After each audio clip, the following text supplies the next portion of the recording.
नमस्कार दोस्तों। तो आइए एक बार फिर से सेंटियागो के साथ नए सफ़र की शुरुआत करते हैं और कहानी में आगे बढ़ते हैं। मगर इस सब का कीमियागर के लिए कोई महत्व नहीं था। उससे बहुत से लोगों को आते जाते देखा था, मगर रेगिस्तान वैसे का वैसा था, वहीं का वहीं जहाँ वो पहले था। उसने बादशाह और भिखारियों को रेगिस्तान पार करते हुए देखा था। रेत की टीले हर बार हवा के झोंके से अपना स्थान और आकार बदलते रहते थे, मगर रेत वही रहती थी जो वो बचपन से देखता आया है। उसे लोगों के चेहरों पर खुशी देखकर बड़ा अच्छा लगता था, खासकर उस वक्त जब कारवां के मुसाफिर पीली रेत और नीले आकाश को हफ्तों देखते देखते एकाएक खजूर के पेड़ों की हरी कतारें देखते। उसने सोचा, ईश्वर ने ये रेगिस्तान शायद इसलिए बनाया है कि आदमी खजूर के हरे पेड़ों को देखकर खुश हो सके। कीमियागर ने अपना ध्यान व्यवहारिक बातों पर केंद्रित किया। उसे मालूम पड़ गया था कि उस कारवां में एक आदमी ऐसा भी है जिसको उसे कीमियागरी के रहस्य सिखाने थे। शकुन संकेतों से उसे इस बात का पता लग गया था। वो उस आदमी को नहीं जानता था, मगर उसकी तजुर्बेकार आंखें उस आदमी को देखते ही तुरंत पहचान जाएंगी। उसे उम्मीद थी कि वो आदमी उसके पिछले हिस्से की तरह तेजस्वी और होशियार होगा। पता नहीं क्यों ये सब व्यक्तिगत तौर पर मौखिक प्रणाली द्वारा ही क्यों एक दूसरे को सिखाया जाता है। उसने सोचा, ऐसा तो नहीं है कि यह बहुत रहस्यमय है। ईश्वर ने तो अपने सारे रहस्य सभी प्राणियों पर बड़े सहज रूप से प्रकट कर दिए। अपने प्रश्न का उसके पास एक ही जवाब था। इस ज्ञान को इसी तरह इसलिए देना पड़ता है क्योंकि यह जीवन शोध की पवित्रतम स्थिति से बना है, और इस तरह के जीवन को शब्दों या चित्रों से नहीं बनाया जा सकता। लोग शब्दों और चित्रों में इस कदर खो जाते हैं कि वो सार्वभौमिक भाषा को भुला देते हैं। लड़के को उस पर यकीन नहीं हुआ जो वो देख रहा था। नखलिस्तान भूगोल की किताब में जो उसने देखा था, उसमें तो नखलिस्तान बस कुछ खजूर के पेड़ों से घिरा हुआ पानी का एक कुआं भर था, पर यह तो वास्तव में स्पेन के कई शहरों से भी बड़ा था। 300 कुएं और 50,000 खजूर के पेड़ों के बीच अनगिनत रंग बिरंगे तंबू लगे हुए थे। यह तो 1001 रातें वाली आलिफ लैला की कहानी जैसा लग रहा है, अंग्रेज ने कहा, जो कीमियागर से मिलने के लिए उतावला था। आते हुए जानवरों और लोगों को ताज्जुब से देखते हुए बच्चे ने उन्हें घेर लिया था। नखलिस्तान के पुरुष जानना चाहते थे उन्होंने कोई लड़ाई देखी या नहीं। औरतों में भी व्यापारियों द्वारा लाए गए कीमती पत्थरों और कपड़ों को देखने के लिए आपस में होड़ थी। रेगिस्तान की खामोशी दिवा स्वप्न बनकर रह गई थी। कारवां के सभी यात्री बिना रुके बोले जा रहे थे, हंस रहे थे, चिल्ला रहे थे, मानो वे अभी अभी रूहानी दुनिया से आए हों और एक बार फिर दुनियावी लोगों से मिल रहे हों। वो बड़े सहज और खुश थे। रेगिस्तान में सारी जरूरी एहतियात बरत रहे थे। ऊंट चालक ने लड़के को बताया था, नखलिस्तान हमेशा से तटस्थ क्षेत्र माने जाते रहे हैं।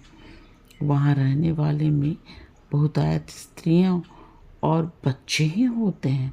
पूरे रेगिस्तान में नखलिस्तान भरे पड़े हैं, लेकिन कबीले वाले हमेशा रेगिस्तान में ही लड़ाई करते हैं। शरण लेने के लिए नखलिस्तानों को छोड़ देते हैं। कुछ परेशानी के बाद कारवां का सरदार सब लोगों को एक जगह पर एकत्र कर पाया और हिदायत देते हुए बोला, हम लोग यहाँ तब तक रहेंगे जब तक कबीलों की आपसी लड़ाई खत्म नहीं हो जाती। चूँकि हम यहाँ आगंतुक हैं, इसलिए यहाँ के निवासियों की रिहायशी जगहों में साथ साथ ही रहना होगा। हमारे मेज़बानों की तरह कोशिश होगी कि रहने के लिए अच्छे से अच्छा स्थान मिले। मेहमान नवाजी का यही दस्तूर है। फिर उसने हर एक व्यक्ति से अपने पहरेदार समेत कहा कि वे अपने हथियार उन लोगों के हवाले कर दे जिन्हें कबीले के सरदार ने नियुक्त किया है। लड़ाई के यही नियम है, सरदार ने खुलासा करते हुए कहा। नखलिस्तान में फौजी और फौजियों को शरण देना मना है। लड़के को आश्चर्य हुआ जब अंग्रेज ने अपने झोले से एक रिवॉल्वर निकालकर हथियार एकत्र करने वाले के सुपुर्द किया। रिवॉल्वर क्यों? लड़के ने पूछा। इससे मुझे लोगों पर विश्वास करने में मदद मिलती है, अंग्रेज ने जवाब दिया। इस बीच लड़का अपने खजाने के बारे में सोचने लगा। ज्यों ज्यों वो अपने सपने के करीब आता जा रहा था, चीज़ें मुश्किल होती जा रही थी। उसे लगा बूढ़े बादशाह द्वारा बनाई गई शुरुआती तकदीर ने काम करना बंद कर दिया था। अपने सपने को साकार करने की तलाश में उसे बराबर अपनी लगन और हिम्मत का इम्तहान देना पड़ रहा था। इसलिए न वो उतावली से पेश आ सकता था और न बेसब्री से। अगर वो अपनी अंतःप्रेरणा का कहा मानने लगा तो वो अपने रास्ते में ईश्वरीय लक्षण और शकुन देख पाने में असमर्थ होगा। ईश्वर ने अब तक उन्हें मेरे रास्ते में बिछाया है। उसे अपनी सोच पर आश्चर्य हुआ। अब तक वह शकुनों को केवल इस दुनिया की कोई वस्तु मानता था, जैसे कि खाना और सोना या फिर प्रेम करना, किसी नौकरी पर जाना। उसने कभी सोचा ही नहीं था वे शकुन ईश्वर की भाषा है, जिसके जरिए वो बताना चाहता है कि तुम्हें क्या करना चाहिए। इतने बेसब्र मत बनो, उसने खुद से कहा, वैसे ही जैसे ऊंट चालक ने कहा था, खाओ जब खाने का वक्त हो और आगे बढ़ो जब आगे बढ़ने का वक्त हो। उस दिन सब थक कर पड़ते ही सो गए, अंग्रेज भी। लड़के को ऐसी जगह ठहराया गया जो उसके दोस्त से बहुत दूर थी। उसके तंबू में उसी के हम उम्र 5 और नौयुवक ठहरे हुए थे। वे सब रेगिस्तान के रहने वाले थे और उस लड़के से बड़े शहरों की बातें सुनना चाहते थे। लड़के ने उन्हें अपने गडीरिये जीवन की कथा सुनाई और क्रिस्टल की दुकान पर हुए अपने अनुभव सुनाने ही जा रहा था कि वो अंग्रेज तंबू में आ गया। मैं सुबह से तुम्हें ढूंढ रहा हूँ, उसने कहा और लड़के का हाथ पकड़कर तंबू के बाहर आ गया। मैं चाहता हूँ तुम कीमियागर को ढूंढने में मेरी मदद कर। तो उन दोनों ने मिलकर खुद ही कीमियागर को ढूंढ निकालने की कोशिश की। कीमियागर इस नखलिस्तान में रहने वाले की तरह थोड़ी ही रहता होगा। जरूर उसके तंबू में भट्टी लगातार चलती रहती होगी। उन्होंने हर जगह उसकी तलाश की, मगर नखलिस्तान उनकी कल्पना से कहीं ज़्यादा बड़ा था। उसमें सैकड़ों तंबू थे। हमने पूरा दिन यूं ही बेकार गवा दिया। अंग्रेज ने एक कुएं के पास बैठते हुए लड़के से कहा, चलो किसी से पूछ लेते हैं। लड़के ने सलाह देते हुए कहा। अंग्रेज नहीं चाहता था कि लोगों को पता चले कि वह यहाँ क्यों आया है, इसलिए वह कुछ तय नहीं कर पाया, लेकिन फिर इस बात पर राजी हो गया कि वो लड़का जो उसके मुकाबले बेहतर अरबी जुबान बोलता था वही उसका पता मालूम करे। लड़के ने कुएं पर मशक भरने आई एक महिला के पास जाकर सलाम करते हुए कहा, यहाँ नखलिस्तान में कोई कीमियागर रहता है? महिला ने कहा। उसने तो कभी ऐसे किसी शख्स के बारे में नहीं सुना और जल्दी से वापस चली गई। जाते जाते वह लड़के को समझा गई कि बेहतर होगा वह काला बुर्का पहने, किसी औरत से बात करने की कोशिश न करे, क्योंकि वो शादीशुदा हो। से यहाँ के रिवाजों का ख्याल रखना चाहिए। अंग्रेज को बड़ी निराशा हुई। उसे लगा उसकी इतनी लंबी यात्रा व्यर्थ गई। लड़के को भी दुख हुआ। उसका दोस्त भी तो उसकी नियति को खोजने निकला था, और जब कोई ऐसा कर रहा होता है तो पूरा ब्रह्मांड उसकी मदद करता है। यही तो कहा था उस बूढ़े बादशाह ने। वो गलत नहीं हो सकता। मैंने कभी कीमियागर के बारे में सुना ही नहीं था, लड़के ने कहा। हो सकता है यहाँ भी किसी ने न सुना हो। अंग्रेज की आंखों में चमक आ गई। बिल्कुल ठीक, हो सकता है यहाँ भी किसी ने कीमियागर के बारे में नहीं सुना हो। अच्छा, अब इस तरह मालूम करो कि यहाँ लोगों की बीमारियों का इलाज करने वाला कोई है।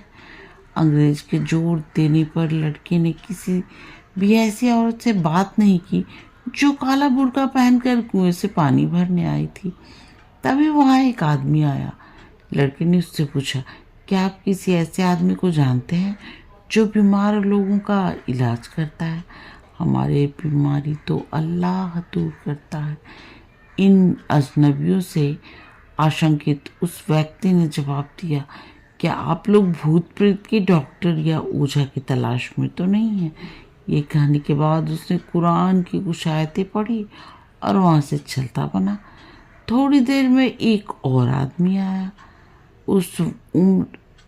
वो उम्र में बड़ा था और उसके हाथ में एक छोटी बाल्टी थी। लड़के ने अपना सवाल दोहराया, आप लोग क्यों इस तरह के आदमी को ढूंढ रहे हैं? उस अरब ने पूछा, क्योंकि मेरा दोस्त उससे मिलने की खातिर इतनी दूर चल कर आया है। लड़के ने जवाब दिया, अगर ऐसा कोई आदमी इस नखलिस्तान में रहता है तो बहुत ही ताकतवर होगा। फिर कुछ पल सोचकर उस अधेड़ आदमी ने कहा, यहाँ कबीले के मुखिया भी उससे नहीं मिल सकते जब तक कि वह खुद न चाहे। सुनो, लड़ाई खत्म होने का इंतज़ार करो, फिर वह कारवा के साथ आगे बढ़ जाओ। इस नखलिस्तान के जीवन में घुसने या दखल देने की कोशिश मत करो। यह कहकर वो भी चला गया। मगर अंग्रेज बहुत खुश था, वे सही रास्ते पर थे। अंत में एक नौबती वहां आई जो काले कपड़े में नहीं थी। उसके कंधे पर एक बर्तन था। उसका सिर तो ढका हुआ था मगर चेहरा खुला हुआ था। लड़के ने उसके पास जाकर कीमियागर का पता पूछना चाहा।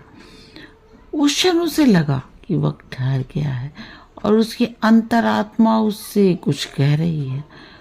उसने जब नवयुवती की काली आंखों में झांक कर देखा, उसके होठ देखे जो मुस्कुराहट और खामोशी के बीच ठहरे हुए से थे, तब उसे दुनिया की वो भाषा फौरन समझ में आ गई जो सभी बोलते हैं, समझते हैं अपने दिल से। वो प्यार था, से भी पुराना, रेगिस्तान से भी पुराना। जब भी दो आंखें मिलती हैं ऐसा ही होता है, जैसा कि इस कुएं पर हुआ।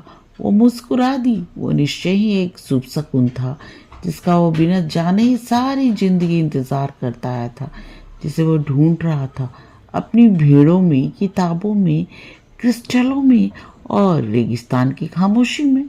वो दुनिया की शुद्धतम भाषा थी। उसका मतलब समझाने की कोई ज़रूरत नहीं होती। ठीक उसी तरह जैसे अंतहीन समय में परिक्रमा करती पृथ्वी को कुछ भी समझाने की जरूरत नहीं होती। लड़के को उस क्षण लगा कि वो अपने जीवन की एकमात्र और अद्वितीय स्त्री के सामने है, और ये भी बिना शब्दों की जरूरत की। उस स्त्री को भी यही लगा था। दुनिया की किसी चीज पर यकीन से ज्यादा उसे इस एहसास पर यकीन था।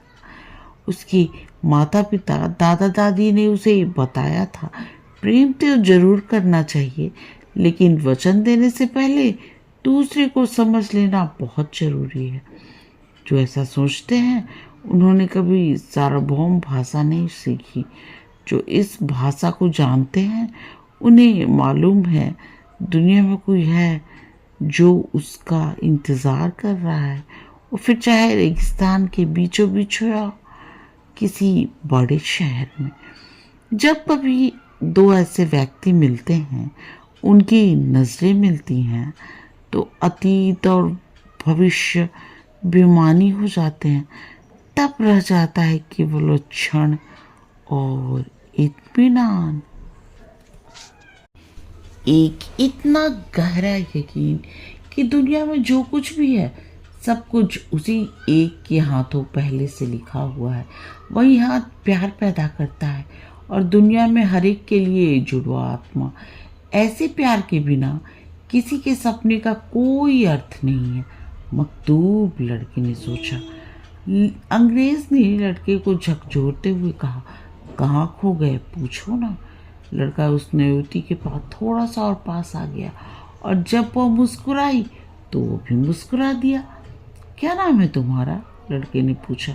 फातिमा, लड़की ने नजर झुकाकर कहा। मेरे देश में कुछ स्त्रियों का यही नाम है। फातिमा पैगंबर की बेटी थी। हमलावरों ने इस नाम को सब देशों में फैला दिया। खूबसूरत लड़की ने हमलावरों शब्द पर थोड़ा अभिमान जताया। सेंटियागो के साथ आज का सफर बस इतना ही। तब तक के लिए आज्ञा दीजिए। नमस्कार।